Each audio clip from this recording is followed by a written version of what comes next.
you are doing good. Welcome back to Nasir Style Show. Today we are going to dive into the world of data analytics.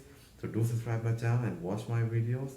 Data analytics is not about the numbers, it's about the value inside, which are really helpful to make informed decisions from marketing strategies to healthcare sectors. Data analytics is transforming how to business operates.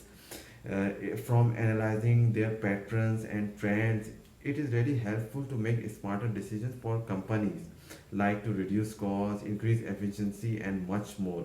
Now let's talk about how data analytics work. Data analytics start with various data collection, like in the form of sensors, websites, and Power BI, and much more. Many data analysts use various techniques to extract their data, like mathematical, statistical, and use many softwares like Power BI and much more.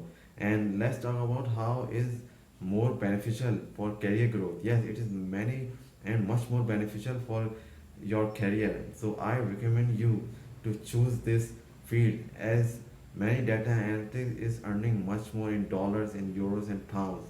So I hope you like my videos. So do subscribe my channel and watch my video. Thank you very much.